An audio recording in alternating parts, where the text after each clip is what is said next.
Thank you. What I'd like to do, Mr. Byner's gone through sort of the nuts and bolts of the plan itself, or where the variances are requested, and what they would look like. I'd like to fit that into the legal analysis and talk about the legal standards for granting variance. And ordinarily, I wouldn't spend too much time. I know you've got your own lawyer, who's very capable, but given the issues here and the importance of it to the community, I thought I'd take a little bit more time to just walk through each one of the questions that relate to the non-use variance and explain to you from our perspective why we meet those standards. At the outset, though, I want to make clear that we understand that the issue before the ZBA is not whether this is a good idea or whether this makes sense, or whether compact design is smarter than a sprawl design. We recognize that the question before you is do we meet the legal standards for a non-use variance. Non-use variances, for a basic principle, are something that are authorized by the Michigan Zoning and Neighborhood Act. And the Act says that the Zoning Board of Appeals of all local units of government have the authority to grant non-use variances related to the dimensional requirements of the zoning ordinance or to any other non-use related standard in the ordinance. And that's what we're talking about here. It's a non-use dimensional standard in the ordinance related to height. The standard for granting these sorts of non-use variances is known as the practical difficulty standard. And effectively, as it says in the statute, if there are practical difficulties for non-use variances, the Zoning Board of Appeals may grant a variance in accordance with this section so the spirit of the ordinance is observed, public safety secured, and substantial justice done. And that's the background law. Now, what generally do you look at when you're analyzing whether to grant some sort of a non-use variance? And I think it's helpful to keep in mind that this is not the same as a takings analysis. It's not a question of whether there's any viable use of the property as an alternative. Instead, what you're looking at is whether the landowner can make full benefit of a lawful use of the land. Well, what do I mean by that? Well, I think it's best to understand that with a few examples. A few years ago, Spectator's Restaurant wanted a non-use variance. They wanted to add outdoor seating to their restaurant. And under the zoning ordinance, they couldn't add the outdoor seating because dimensionally it didn't fit on the property. When this ZBA analyzed that question, the issue wasn't whether they could run a restaurant without the outdoor seating, whether there was some possible way they could make use of their land. The question was, having decided to engage in the lawful use of a restaurant, could they make full use of that restaurant? Could they have the full benefit of what the ordinance seeks to give them if the strict letter of the law was applied? And the ZBA, in fact, said no, and granted a dimensional variance in that case to allow them to add the outdoor seating. Similar situation came up with the Oxbow, and they wanted to add they wanted to add to their metal studio, they wanted to add housing for the director and for visiting artists, and they wanted to build a new dormitory. ZBA again was confronted with the question, do we grant a non-use variance in this case? And didn't analyze whether the art school could function or continue without these items, but whether they could in fact fulfill their mission in the way that they had chosen to do it if the strict letter of the law was applied. And again, a non-use variance was granted by the ZBA. Let me give you one other example, just not in this community, but it's one from the Michigan courts. Happened in Grand Rapids in the Heritage Hill District, which is a historic district in the city. A church there wanted to build a new parking lot and add on to the church. And so they bought the neighboring houses. They wanted to tear them down. But they couldn't tear them down because the ordinance there protected those houses against demolition. And so they needed a variance. Well, the evidence in that case was not that the houses weren't functional as houses, and not that they couldn't be used for the purpose under the zoning ordinance, but that the church couldn't function in the way it wanted to function as a church unless a non-use variance was granted so they could enjoy the full benefit of that lawful use. Variance was granted, it was challenged, and it was subsequently upheld in the court system as being an appropriate use of a non-use variance device. And so I will get into exactly how that plays out here, but those are the kinds of things that inform generally what you're looking at in the non-use variance context. I think it's important, before I get into the specifics of your application questions, to talk a little bit about what you're not deciding, because it's easy for a lot of these issues to blur together, particularly because we have multiple decision makers here. With this particular piece of ground, we really have three key players, at least, with anything we try to do. We always have to go to the state of Michigan for DEQ permits in the critical dunes. With respect to the height variance, we have to come to you, and with respect to the planned unit development, we have to go to the Planning Commission. What's before you tonight is not anything to do with planned unit development in the sense that you're not being asked to authorize multifamily housing, not being asked to change the density that's allowed on the property, not being asked to say it's okay for us to have buildings in these precise configuration. You know, there still would be the normal give and take with the Planning Commission about exactly where the buildings might go, whatever architectural controls they might impose on us, whatever other review process the Planning Commission might have, including whether to grant a PUD at all, whether to grant multifamily housing at all. Those are not the issues that are here.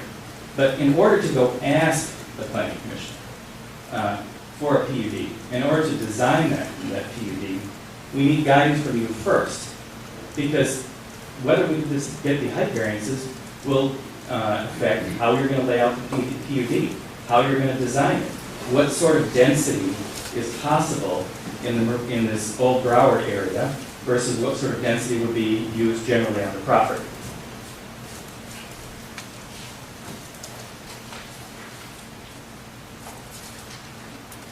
One other thing I think that's important before we talk about the specific 5 questions is that you have to consider, in our case, it's a little different than some of the ones that are before you, not what the current condition of the land is, and say, what's the relative difference between having no houses or no buildings and these buildings? But what's the relative difference between having the property built without the variances versus having it built with the variances that are being requested? And so in some ways, you do have to imagine a scenario in which the zoning ordinance is applied to this property in a strict manner, and it's built according to the ordinance in a strict manner. And it's the difference between that world and the one with the variances that really you're examining here and being asked to analyze. With respect to how you go about actually deciding whether to grant a non-use variance, your ordinance in your application poses really 5 questions or 5 issues that have to be addressed. And I'm just going to go through each one of those in turn. The first one is, are there exceptional or extraordinary circumstances or conditions applying to the property as to the intended use of that property that do not apply generally to other properties in the same zoning district? The short answer is yes. This property is all in the R2 zoning district.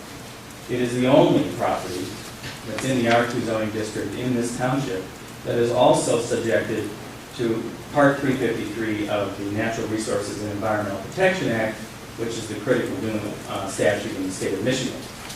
So what we have here, imagine you had a zoning district where one landowner had different area requirements or different setback requirements or different siting requirements. Those are the kinds of exceptional circumstances that you would look at. And that's exactly what we have here. We have a landowner that has a completely different set of regulatory controls, unlike any other R2 landowner in the township. And that's also, of course, overlaid against a very different topography and land than any other R2 owner has in the township, because it's in the critical dune ordinance, because the makeup of this land, a critical dune statute, because the makeup of the land is a dune land, and so it is different than any other land in the R2 district. And again, going back to the case in Heritage Hill, that was exactly what happened there, is that there was a general zoning classification in the city, but there were special restrictions for historic uses that were overlaid onto the particular property, and that was why the variance issue even came up, because they needed relief from the way that these things interplay with each other, the normal zoning ordinance and the special restrictions. The second question is, or issue is, that such variance is necessary for the preservation and enjoyment of a substantial property right that's similar to that possessed by other properties in the same zoning district and in the vicinity. When you look at this question and you look at the other properties in the vicinity, what you see in the township is that what you have done consistently is not apply the ordinance as it's written across the board, but in fact you tailor fit this ordinance as to each particular user. So, and I mentioned these variances earlier, but when the Oxbow needed relief from the application of the ordinance for its school, variances were granted and the ordinance was adjusted. When the Pine Trail Camp needed to build a new residence for its director and filled out its facilities, variances were granted as to those particular uses. When Ken Dennison went to build his house and he wanted relief from the strict requirements of the zoning ordinance, he was given a variance. And in each of these circumstances, what you see is that the ZBA has looked at the particular property owners and asked, what is it that their circumstances require? And you had no hesitation to make adjustments in the application of the ordinance in many of the properties surrounding this particular property. The other issue, of course, is that when we talk about Singapore Dunes property and the full enjoyment of its property rights, we're not talking simply about where you are able to put the houses, but where you don't put the houses. And so that's one of the issues that we have, is we have a unique topography, we have a unique situation because we have a pre-existing industrial site that's low on our land. And so in order for us to balance the application of the ordinance to our land, we also need relief from the strict application of the ordinance.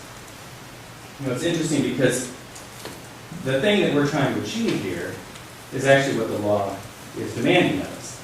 It demands that we preserve the dunes as much as possible. It demands that we try not to build on steep slopes. It demands that we try and shrink the amount of asphalt or intrusion onto the landscape. But on the other hand, the law prohibits us from doing that in its fullest sense because it imposes constraints on how much flexibility you might have. And so that's the catch-22 that's been created, and that's the catch-22 that we're seeking relief from. The third point is that the variance will not be a substantial detriment to adjacent property and will not materially impair the intent and purposes of the zoning ordinance or the public health, safety, and welfare. When you think about this site, one of its key features, generally speaking, is that it's isolated. It's isolated from the community in the sense that there's no public road access to this land. It can be seen from almost nowhere. And so generally speaking, it's one of the most remote locations in the township. We were at the high school on Monday night, and Ken Dennison spoke, and it was interesting because he told a story about how Broward Marine had in fact burned to the ground. And that happens. But what was interesting about his story was that people found out about it the next day when they went to work. Because it had burned to the ground, the fire department was never called, no action was ever taken, nobody even realized that it happened. And that is the sort of isolation that we're talking about with this property. Now, I understand, and I heard the questions, and I appreciate the comments that are being made in writing to the township about the height. And my goodness, isn't this is much higher than we ordinarily see in the township. And we said 35 feet in our ordinance, and we meant 35 feet. But of course, 35 feet doesn't mean the same thing everywhere in the township. It doesn't mean the same thing on this ground versus the closest neighbor down the river in Mr. Dennison's house. It depends a lot on how high you are where you start. And so our 35-foot starting point is one of the lowest spots on the property. And so to go up 35 feet is not the same as Mr. Dennison going up 35 feet. He's actually at an effective height that's much taller. And so when you analyze, well, what's the effect on the community, or isn't this something that we didn't want to do, you cannot answer that question without considering the particular topography that you're dealing with. Because in fact, by putting taller buildings where we are asking to put them, you are in fact allowing us to build shorter buildings. What do I mean by that?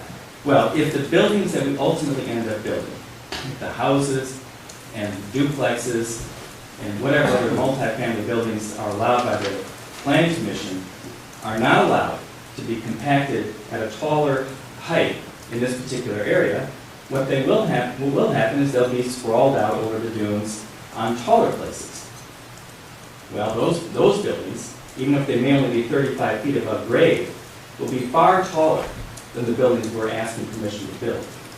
And so when you look at the effect on the community, the view shed, what people might see, that's an important consideration to keep in mind. So we are talking about nestling the buildings in the area where they are actually going to be lower overall than shorter buildings would be in other places on the property. The next question is that the condition or situation of the specific piece of property or the intent use of the property is not of so general or recurrent in nature as to make reasonably practicable the formulation of a general regulation for such condition. Well, again, there really is no general rule you would ever write for the township with respect to this kind of a request or this kind of height. I mean, imagine what that ordinance would say. You're not going to authorize buildings of this height anywhere in the township, no matter the circumstances. You'd want to do it on a case-by-case basis, which is precisely what the variance process is about. You'd say, is this an appropriate place for relief from a height variance? Is it necessary here because of the circumstances? The last issue is that the problem is not self-created. And the only thing I wanted to add about this point is that there's no such thing as waiving your rights because you buy a piece of property that's regulated. And I hear that a lot of times. It's that, well, you can't ask for a variance because the property had this restriction when you bought it. And that's not the legal standard. The courts have made quite clear that if you meet the legal test for a variance, you meet it. It doesn't make any difference whether the zoning happened before you bought the property or after you bought the property. That's just not a relevant consideration. And so the issue here really boils down to the full entitlement of our use of this property, which is we have the right under the zoning ordinance that you can build these 72 dwelling units. And to fully enjoy those, one way to do it would be to put them in the dunes, but that would come at a difficulty, a practical difficulty of not only increasing the burden and expense on the landowner, but the burden on the land. And it's exactly the kind of thing that this community has articulated that it does not want to have happen. That the full enjoyment of the land is also about preserving and protecting the landscape and keeping as much open space as possible. And so how do you blend that objective, that need, with the use that's permitted under the zoning ordinance? The way to do that is to give some relief on verticality, to put more density in the place that's disturbed, let the buildings go higher, and then you can conserve, preserve, and protect the rest of the acreage and keep it open. And that's good for the landowner, it's good for the community. And that's precisely one of the objectives that the state of Michigan has said we should strive to achieve.